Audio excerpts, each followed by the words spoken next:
प्रधानमंत्री कांग्रेस पार्टी के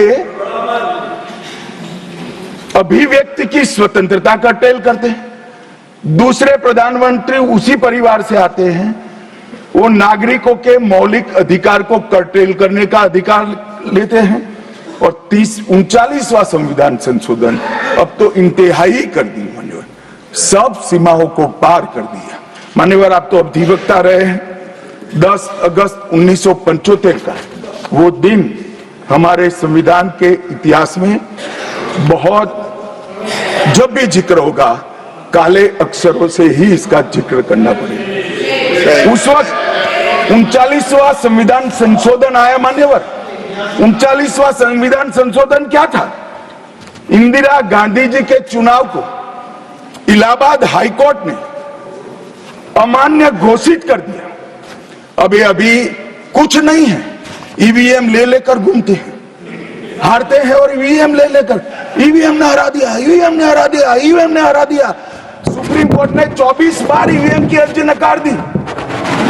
चुनाव आयोग ने 3 दिन ईवीएम 10 से 5 बजे तक रखा कि भाई कोई हैक कर बताए, कोई नहीं गया, सुप्रीम कोर्ट में कोई नहीं गया और हारते हैं तो ईवीएम का दोष निकालते हैं। मान्यवर एक ही समय एक ही दिन 2 परिणाम घोषित, एक महाराष्ट्र में सुपड़ा साफ हो गया, जो जनादेश के साथ द्रोह किया था इसका दंड महाराष्ट्र की जनता ने दिया और दूरबीन लेकर दिखाई नहीं पड़ते, और उसी दिन वो झारखंड में जीते।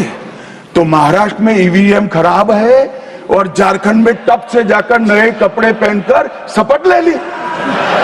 अरे भाई जरा तो शर्म करो, जनता देख रही है। एक जगह ईवीएम सही है, एक जगह ईवीएम खराब है। मान्यवर ऐसा कैसे हो सकता है?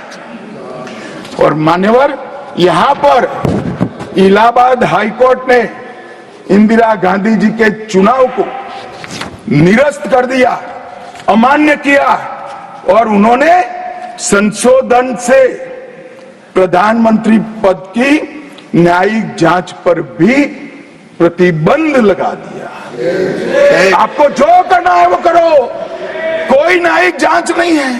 ये अभी जो अधिकारों की गुहार लेकर घूमते हैं मेरे कम्युनिस्ट भाई, मैं उनको पूछना चाहता हूं, किसके साथ बैठे हो? किसके साथ बैठे हो? रात को अंधेरा कर अपनी आत्मा को टटोलना भैया, मालूम पड़ेगा।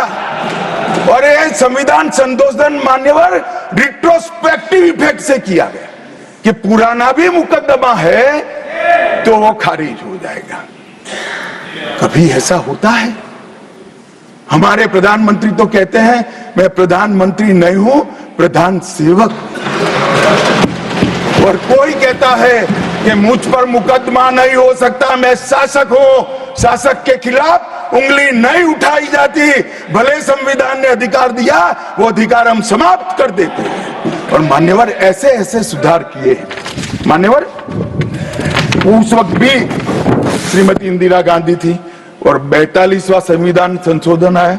मान्यवर अभी सुबह दूसरे सदन में 1 नेशन 1 इलेक्शन का बिल पेश हो रहा था। सारी कांग्रेस पार्टी और इनके साथी दल लोकसभा को, विधानसभा और लोकसभा का कार्यकाल बदलने का अधिकार नहीं। मैं सुन रहा था, है नहीं है तो जब बिल आएगा तब चर्चा करेंगे। परंतु भैया आपने क्या किया? 42वें संशोधन से 3 जनवरी को लोकसभा और राज्य की विधानसभाओं का सामान्य कार्यकाल 5 वर्ष से बढ़ाकर 6 साल कर दिया। क्यों किया? कि अभी चुनाव होगा तो हम हार जाएंगे, इसलिए लोकसभा को ही लंबा कर दो। इतनी निर्लज्जता के साथ विश्व में कोई संविधान संशोधन नहीं हुआ होगा। मान्यवर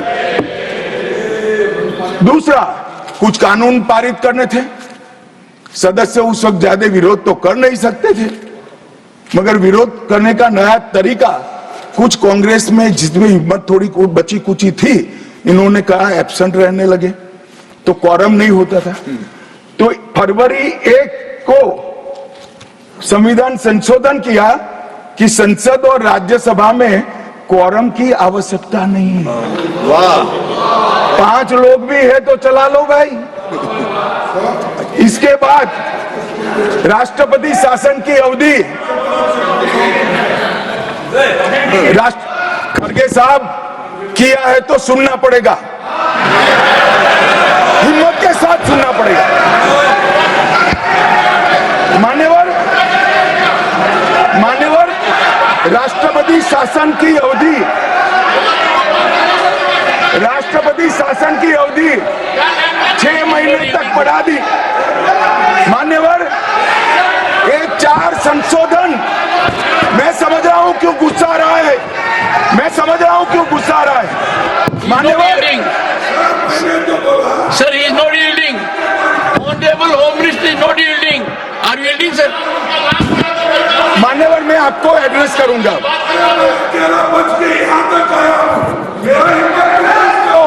तुम तो कायर हो, मान्यवर, तुम लड़ाकू हो। Okay. मान्यवर, What the मैं Honorable आपको Home एड्रेस Minister will करूंगा। go on record. What the Honorable Home Minister खड़गे said.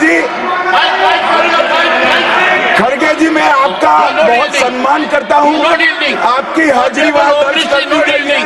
कृपया बैठे, मुझे बोलने दीजिए।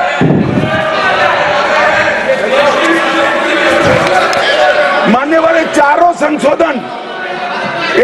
संशोधन मैं मेरी पार्टी के दफ्तर से नहीं ला सकता। ये चारों संशोधन संविधान में हुए, किसी को अदालत ने निरस्त किया, किसी को जनता पार्टी की सरकार आई तब उसको निरस्त किया, कुछ लिंगरिंग टेस्ट में रह गए, पर ये चारों संशोधन वास्तविकता है। ये 4 संशोधन से कांग्रेस पार्टी की संविधान सुधार करने की मंशा क्या है?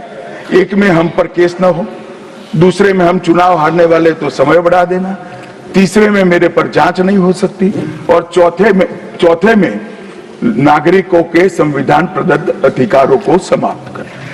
ये उद्देश्य बताते हैं। अब मैं हमारा 4 संशोधन लेकर आता हूं। मान्यवर, सबसे पहला संशोधन नरेंद्र मोदी जी ने सरकार में किया, 101वां नंबर भी अच्छा आया है। 101वां संशोधन 1 जुलाई 17 को हम जीएसटी को लेकर आए मान्यवर, और इस देश के अर्थतंत्र को रिथम में लाने का, कश्मीर से कन्याकुमारी और कामाख्या से द्वारका तक विशाल फैले हुए देश को जीएसटी के तहत 100 अलग अलग बिक्री करके कानूनों को समाप्त कर लोगों की हालाकी खत्म कर एक कानून लाने का काम नरेंद्र मोदी जी ने किया, और वो लोगों की भलाई की। कल की डिबेट मैंने पढ़ी है, कोई सदस्य बोले कि नरेंद्र मोदी जी ने विरोध किया था। मैं रिकॉर्ड पर कहता हूं, हां, नरेंद्र मोदी जी ने विरोध किया था। किस मुद्दे पर किया था? आप जीएसटी तो लाना चाहते थे, मगर राज्यों को कंपनसेशन की गारंटी देना नहीं चाहते थे। हम जीएसटी भी लाए और राज्य को विकास दर के हिसाब से कंपनसेशन की गारंटी भी दी। इतना ही नहीं, गारंटी का 10 साल तक पालन करने का काम भी भारतीय जनता पार्टी की नरेंद्र मोदी सरकार ने किया। हम संशोधन लाए देश के अर्थतंत्र को सुचारू बनाने के लिए। दूसरा संशोधन लाए, 102वां संशोधन, national commission of backward class को संवैधानिक दर्जा देने का काम। अब कुछ लोगों को पेट में दुख रहा है कि नरेंद्र मोदी जी ने ये क्यों किया। मैं साहब आगे बहुत सारी बातें बताऊंगा। नरेंद्र मोदी जी इसलिए कर पाए कि आपने नहीं किया था। अगर आप ये कर देते तो मोदी जी के तो भाग्य में ही नहीं आता।